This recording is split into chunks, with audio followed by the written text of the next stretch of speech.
Hello बच्चों, welcome to my class at YouTube channel. तो हम लोग देख चुके हैं वास्तविक संख्या का फर्स्ट चैप्टर 1A। आज हम लोग पढ़ने जा रहे हैं वास्तविक संख्या चैप्टर नंबर 2, वास्तविक संख्या का चैप्टर नंबर 2।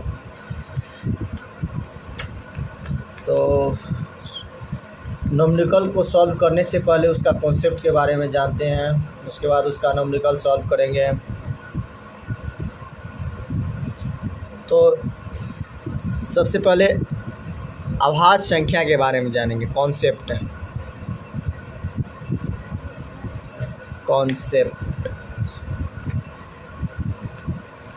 अभाज्य संख्या या इसी को रूढ़ संख्या भी बोला जाता है। संख्या इसको इंग्लिश में प्राइम नंबर बोलेंगे।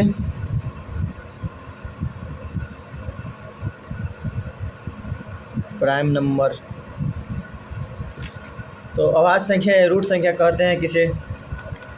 तो इसका परिभाषा बोलेंगे, वे संख्या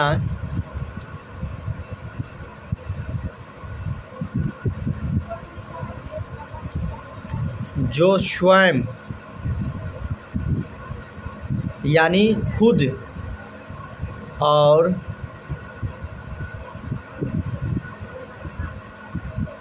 एक के अलावा किसी अन्य संख्या से विभक्त न हो उसे अभाज्य संख्या कहते हैं।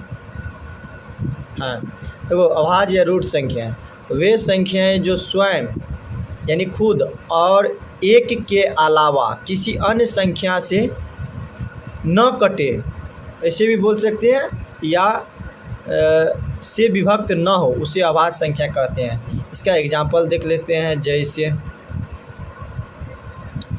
जैसे हो गया 2, 3, 7, 11, 13, 17, 19, 23 ... etc। देखो, 2 यहाँ पे केवल खुद यानी 2 से विभाजित हो रहा है, यानी कट रहा है, और 1 से कटेगा। उसी प्रकार 3 को भी देख लेते हैं। 3 केवल खुद से कट रहा है और 1 से कट रहा है। उसी प्रकार 7 भी देखेंगे। 7 खुद से कट रहा है और 1 से कट रहा है।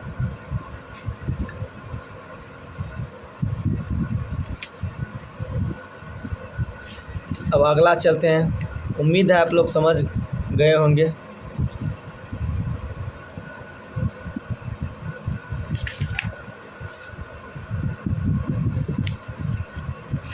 अगला है यौगिक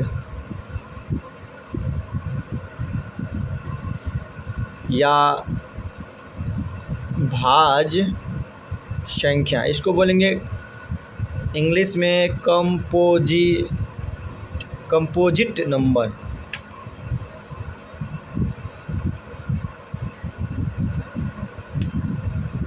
वे संख्याएं जो स्वयं और एक के अलावा अन्य किसी संख्या से पूर्णतः विभक्त हो उसे यौगिक संख्या कहते हैं। हाँ, इसका जैसे देखेंगे उसके बाद समझेंगे। देखो, यौगिक संख्या या भाज्य संख्या वे संख्याएं जो स्वयं और एक के अलावा अन्य किसी संख्या से पूर्णतः विभक्त हो, यानी कटता हो, उसे यौगिक संख्या कहते हैं, उसे यौगिक संख्या कहते हैं। इसका जैसे देख लेते हैं, जैसे 4, 6, 8, 9, 10, 12 ... etc। देखो, इसको देखते हैं काट करके क्या कटता है स्वयं और एक के अलावा दूसरी संख्या से। चलो देखते हैं। पहले तो इसका स्वयं से काटते हैं तो स्वयं देखो कट रहा है एक बार में। उसी प्रकार एक से काटते हैं तो एक से भी कट रहा है। चलो उसी प्रकार देखते हैं और क्या कटता है। देखो 2 से भी कटेगा 4 2 बार में। देखो ये स्वयं और एक के अलावा तीसरी संख्या से भी कटता है।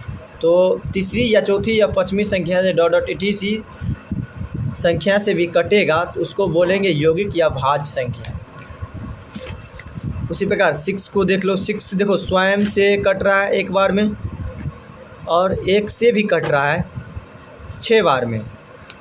और देखते हैं 2 से भी कटेगा 6 3 बार में और 3 से भी कटेगा 2 बार में। देखो यहाँ पे 4 ऐसी संख्या है जो 6 को विभक्त कर रहा है, तो इसको बोलेंगे यौगिक या भाज्य संख्या है। इसको बोलेंगे यौगिक या भाज्य संख्या है। अगला देखते हैं, अगला है अभाज्य संख्या।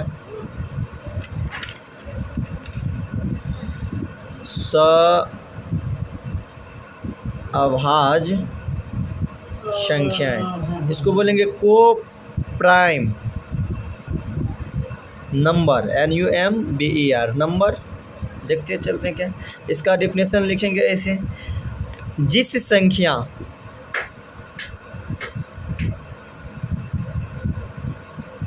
का मौसा 1 हो उसे अभाज्य संख्या कहते हैं। बोला जिस संख्या का मौसा 1 हो, केवल 1 हो, उसे अभाज्य संख्या कहते हैं। जैसे इसका एग्जाम्पल के थ्रू समझते हैं। चलो तो समझते हैं एग्जाम्पल के थ्रू। जैसे 4,9 ले लिए। उसी प्रकार दूसरा ले लिए 12 और 25। तो इसको समझते हैं। 4 का सबसे पहले LCM निकालेंगे, जो कि तुम लोग सीख चुके हो। तो इसका खंड करेंगे 2,2। उसी प्रकार 9 का 3 क्रॉस 3 और यहाँ पे 4 का 2 क्रॉस 2। यहाँ पे 2 क्रॉस 2 यानी 4 आ रहा है। इसको 1 से अपना मन से गुना करने पर 4 आएगा। देखो 2 क्रॉस 2 यानी 4 और 4 को 1 से गुना करेंगे तो 4। इसी प्रकार इसमें भी 1 से गुना करने पर कोई फ़र्क पड़ने वाला है नहीं, कोई फ़र्क पड़ने वाला है नहीं। तो दोनों में कौन कॉमन फैक्टर है? दोनों में कौन कॉमन फैक्टर है? केवल 1 है जो दोनों में है। देखो 1 और 1, तो इसका मौसा 1 हो जाएगा, जो कि तुम लोग 1A का फर्स्ट चैप्टर में पढ़ चुका है। इसका आंसर 1A हो जाएगा। तो ये हुआ अभाज्य संख्या जिसका मौसा 1 हुआ। उसी प्रकार 12 और 25 का निकाल लेते हैं। 12 का खंड करने पर 2 क्रॉस 2 क्रॉस 12 का खंड करने पर 2 क्रॉस 2 क्रॉस 3 आता है। तो 2 क्रॉस 2 4 और 4 क्रॉस 3 12 और इसको 1 से अपना से कर दें, अपना मन से गुना, तो कोई फ़र्क पड़ने वाला है नहीं, क्योंकि 12 क्रॉस 1 12 होगा। उसी प्रकार इसमें भी करेंगे जैसे 12 में किए। तो इन दोनों में कॉमन फैक्टर कौन है? देखो जो दोनों में है, देखो 1 दोनों में है, 1 दोनों में है, तो ये यहाँ पे मौसा बराबर 1 हो जाएगा। मौसा बराबर 1। तो यहाँ पे देखो मौसा 1 आ रहा है 12 और 25 का, तो ये भी अभाज्य संख्या हुआ, ये भी अभाज्य संख्या हुआ। तो अब हम लोग नेक्स्ट देखते हैं। अगला है महत्तम समाप वर्तक, इसको बोलेंगे HCF। आप लोग जानते भी होंगे HCF। इसका फुल फॉर्म हो जाता है, HCF का full form highest, HIGHEST, highest common,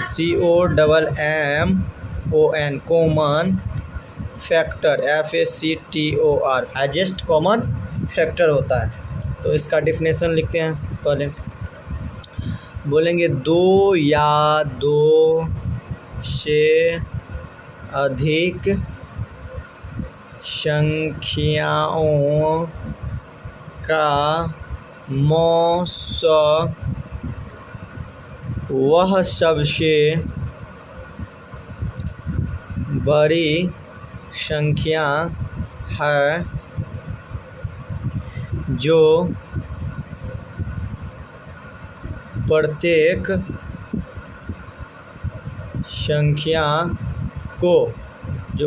संख्या को पूर्णतया विभाजित यानी काटती हो, विभाजित करती है, सॉरी।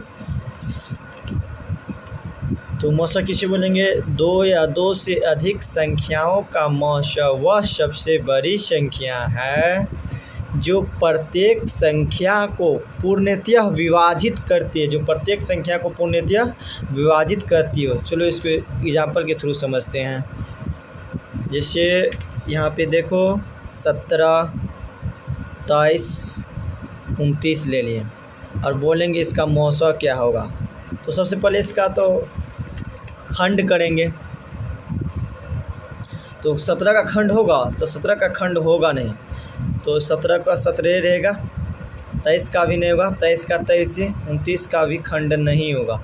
तो इसमें क्या कॉमन आ रहा है? कॉमन तीनों में भी कोई कॉमन नहीं आ रहा है। तो नहीं आ रहा है तो इसको अपना मन से 1 गुना करने पर कोई फ़र्क पड़ने वाला है नहीं। तो अपना मन से इसको 1 से गुना कर दिए तो 17 गुना 1 17 आएगा, 23 गुना 1 23 आएगा, 29 गुना 1 29 आएगा। अब देखो इस तीनों में कॉमन फैक्टर कौन है? 1 आ गया, तीनों में 1 आ गया, तो इसका मौसा क्या हो जाएगा? 1 हो जाएगा, इसका मौसा 1 हो जाएगा। उसी प्रकार एक और देख लेते हैं। 6, 72, 120। तो 6 यहाँ पे लिखे, 6 का खंड करेंगे तो 2,3 आएगा। उसी प्रकार 72 का खंड करेंगे तो 2 क्रॉस 2 क्रॉस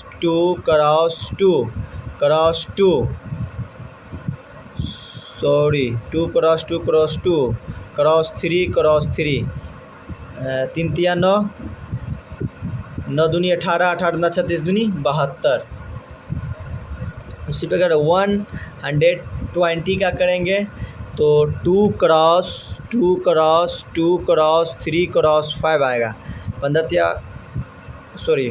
5 तिया 15, दूनी 30, दूनी 60, 60 दूनी 120। तो इस तीनों में देखो 6 का खंड जो किए और 72 का खंड किए और 120 का खंड किए, इस तीनों में कॉमन फैक्टर कौन है जो तीनों में है?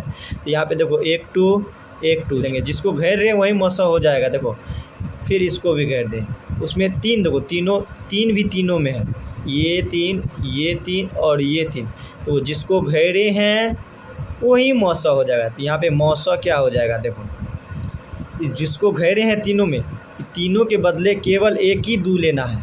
तीनों में है 2 तो केवल एक ही दू लेना है तीनों के बदले।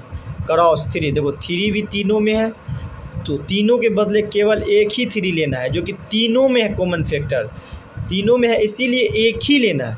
और 2 क्रॉस 3 करेंगे तो यहाँ पे 6 हो जाएगा, यही इसका मौसा हो जाएगा, यही इसका मौसा हो जाएगा। बस यही था मौसा, जिसको HCF बोलता है, जिसका full form highest common factor होता है। अगला टॉपिक देखते हैं हम लोग। अगला है LCM, जिसको आप लोग बोलते हैं लघुत्तम समावर्तक या लॉसा। तो लघुत्तम समावर्तक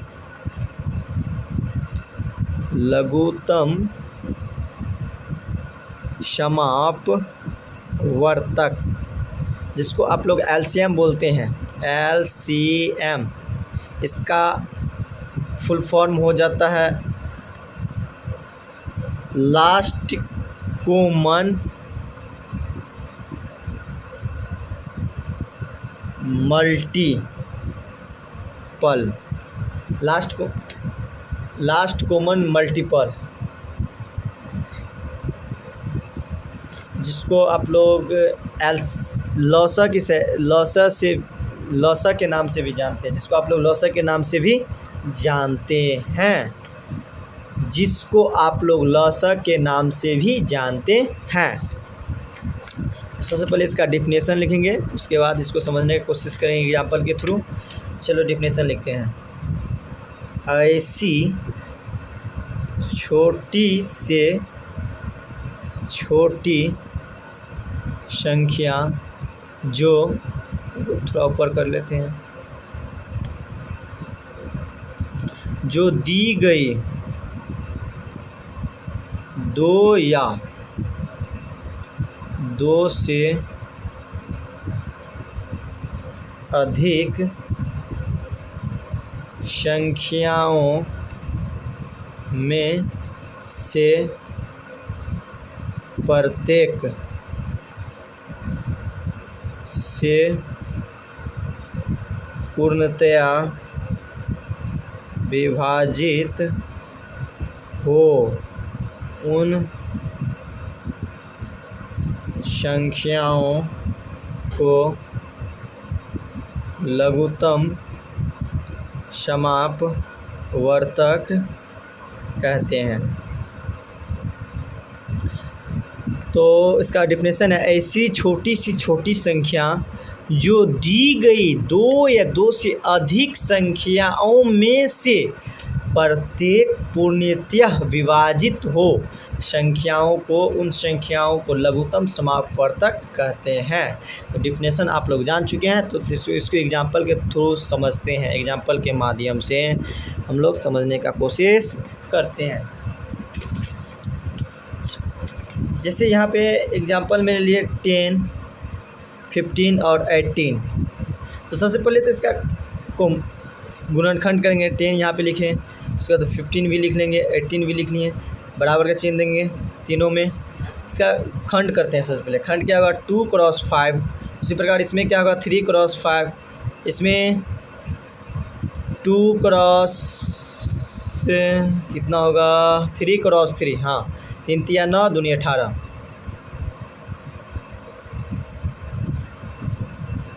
तो इसका एलसीएम क्या हो जाएगा, बोलो। इसका एलसीएम देखो, यहाँ पे तो पहले मौसा निकाल लेंगे, मौसा निकालने का कोशिश करेंगे हम लोग, उसके बाद एलसीएम की तरफ जाएंगे। तो इसका मौसा क्या होगा, देखो तीनों में कॉमन फैक्टर कौन है, तीनों में कॉमन फैक्टर नहीं मिल रहा है, तो क्या करेंगे, अपना मन से 1 से गुना कर देंगे, मल्टीप्लाई तीनों में, तो ये इसका मौसा हो जाएगा 1। उसके बाद इसका एलसीएम निकालेंगे। अब लॉसा जो बच गया है सबको गुना कर देंगे।